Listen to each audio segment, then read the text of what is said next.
Welcome back. This is Michael from Seagod, and today we are talking about cardio, the basics. So, what is cardio? Well, first of all, cardio refers to the cardiovascular system. So, in general, when we refer to training cardio, we actually refer to training the cardiovascular system as well as the respiratory system. Oftentimes, you can train them separately, you can have specialized training, but oftentimes we are training them together. So, today I will talk about how you can train them together. First of all, why would you train cardio? Well, honestly, most importantly, it decreases all-cause mortality significantly. What does that mean? That means that it decreases your chances of dying at any moment by a huge margin. So honestly, even if you have no interest in improving your cardiovascular abilities or your respiratory abilities, do cardio because you want to live longer, right? Even if you're only interested in big muscles or being optimal at your sport, cardio is good. If done properly as well, it does not kill your gains. Okay. What else does it do? It increases your work capacity. So if you're not interested in necessarily cardio, you can still reap rewards from it because you can train harder for longer if your cardiovascular systems improve as well as your respiratory systems, as I said. It increases your recovery capacity. It also increases lung capacity and your ability to process oxygen. That's given that you are in training your respiratory system as well. And it burns calories. So if you're interested in weight loss, it is absolutely useful. As I talked in the how to burn calories video, it is the fourth step towards burning good calories. And cardio is absolutely useful for that. So what does it actually do? How does it affect your system? So that depends on what zone you are training in. So today I'm going to refer to 5 zones. This is kind of just a good proxy because it is a system a lot of people use. It is not the only system. There's also 3 zone systems. There's also more abstract systems that talk about how you feel throughout it. But today I'm going to refer to these zones. However, we want to do a bit of setup in order to understand the zone properly. So first of all, you want to know what is your resting heart rate. So when you are doing absolutely nothing, when you are lying in bed, what is your heart rate? Like how fast is your heart beating? So for example, for myself, recently measured was 36 was my minimum heart rate that I saw. I think it happened while I was sleeping.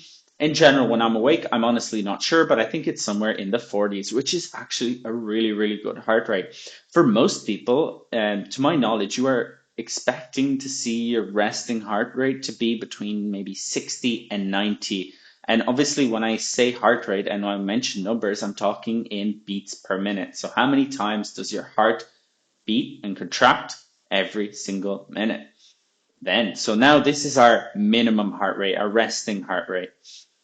We also need our maximal heart rate. So when our heart rate is going at 100%, how fast is it going? And, you know, there are actual ways which are measuring it through doing specific tests, which honestly don't take that long, and you can absolutely do that, and we may go over that one day. And then there are more approximations, which I'll quickly go over the most basic approximation, which is 220 minus your age. There are also some more complex ones, which are, for example, for males, 208.609 minus 0.716 times age. But honestly, it doesn't matter that much. If you're trying to get that accurate, you might as well test it for yourself, in my opinion. Okay, so we have a resting heart rate and we have a maximal heart rate. What are these zones, Michael? Well, basically, we have found out that depending on what heart rate you train at relative to your resting heart rate and your maximal heart rate, you develop different systems, in short. By the way, I would like to have a quick side note. There are such things as zone 6 and 7, to my knowledge, which are above your maximum heart rate, which you're like, well, how would you be above your maximum heart rate? And honestly, it is a very rare situation for elite athletes, and they can only hold it for very short periods of time. However, it is beyond the scope of this video at the moment. Just thought I'd clear that up in case you've ever heard of that.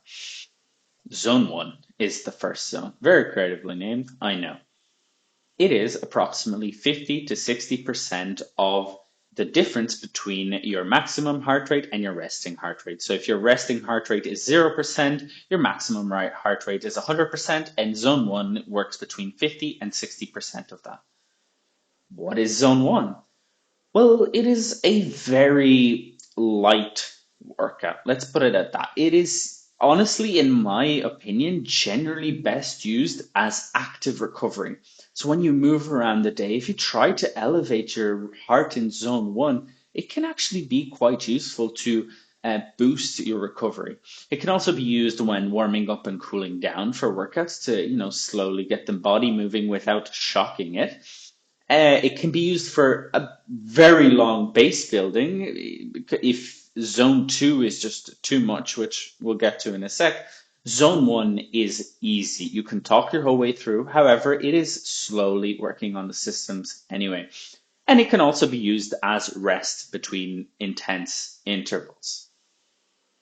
It is honestly, in my opinion, one of the most valuable tools when we are trying to lose weight as well. It is one of the best ways to increase our non-exercise activity thermogenesis. So basically, how much energy we burn without exercising by simply walking potentially at a bit of a faster rate in a way that is helping us recover, if nothing else. So then, we have a second zone. Well, wait. First, we have what is known as the aerobic threshold. Basically, anything beyond this point is helping to promote development of the respiratory system or of your aerobic systems. What that means is your systems that use oxygen. Okay, so zone 2, that is 60 to 70%. It starts at the aerobic threshold.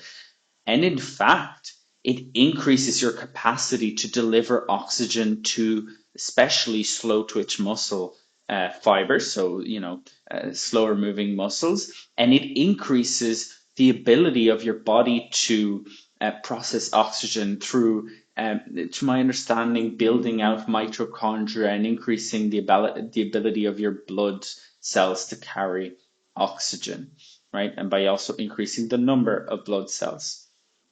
It is the most useful exercise cardio. Okay, it is where steady state cardio lives and should live. Above that, and we are approaching different things. This is where steady state cardio should live. This is one of the most useful areas for long distance runners and long distance athletes, endurance athletes in general. Okay, it is not the only zone. However, it is a very important zone. Next zone, zone 3. In zone 3 is between about 70 and 80% of our maximum heart rate, as we mentioned above. What is this useful for? Honestly, it is useful for practice for endurance athletes. It is useful for learning your strides, for learning how fast you should go. I have a bit of a running background, hence why I talk about it in running terms, but it is also useful for cyclists and for swimmers, etc., for practicing for a race because you are getting used to being in that zone and being at that tempo. However, honestly, in my opinion, and to my understanding, especially if you look into polarized training, it is almost completely useless for actually improving your endurance ability. So people who train in this zone should stop. Okay?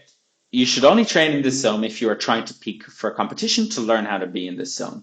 However, it is neither optimally improving your aerobic endurance, and the reason is because you are, yes, stimulating it a bit more. However, you are increasing the recovery requirements so much that you can actually train in it less. And you're not doing anything particularly good for the anaerobic systems, like the lactate removal systems, etc., because it is just not intensive. So this is a useful practice zone. Now, between zone 3 and zone 4, there is the lactate threshold. At least this is how I define them. It's not always the case. Sometimes it's in zone 4, the lactate threshold, but this has helped me keep a clear understanding of what is going on. This is the point at which lactate accumulates in your muscles faster than it can be cleared. What that means is, you know, the burning you get when you're sprinting and it stops your muscles from going? Yeah, you actually start getting a certain amount of lactate built up once you've passed the aerobic threshold. So once you are in zone two, however, your body can clear it very, very efficiently. Well, technically it goes below, but this is when you're starting generating significant amounts. However, past this point, your body just can't clear it faster. So it slowly builds up. Obviously, the lower you are, the slower it builds up. The faster you are, the faster it builds up. So, important thing to understand why. We have zone 4 next. Zone 4 lives in the 80 to 90% of your max heart rate. Here you practice lactate clearance in particular. So you practice the ability of your body to clear out and flush the lactate as you are going through longer and longer distances. In fact, oftentimes you train in zone 4 in long intervals, like 10-minute intervals, for example, if you are an endurance athlete. This is the utility of zone 4. The next is zone 5, the final zone between 90 and 100%. This is a very intense zone. This is where anaerobic training lives. This is where your body cannot use your aerobic systems almost at all. If you are trying to use your aerobic systems, it will just shut down. So in fact, you train it in very short intervals because you just don't last longer than that in zone 5. Feels like your everything is exploding. Obviously, there are minutia and all those kinds of things to be explored, but this is a general idea. The utility here is to increase maximal efforts. It increases the maximum ability of our volume of our lungs to fill up. So it helps increase VO2 max. We'll get into VO2 max in another video, as it is an often misunderstood concept. Here you are. These are the zones. This is in general the theory behind training your cardiovascular and respiratory systems. For general health, my recommendation is having one longer zone 2 run, one workout where you train in zone 4, so you do some longer intervals, and in between the intervals you go back down to zone 2 and zone 1, and then one workout where you train with shorter intervals, so you work in zone 5. If you are an endurance athlete instead, you probably know what you're doing a bit better, but the best way I've heard of training so far in my experience is in general what is known as polarized training, which is very, very similar to the general guideline in health I mentioned, which is basically spending most of your time in zone 2 and then exploring zone 4 and zone 5 in one or two workouts. Even depending on the phase, you may even be entirely in zone 2. However, there is a lot of nuance there, and we will get into that in a more specific video. That is all for today. Subscribe to become the most performant you, and I will see you next time.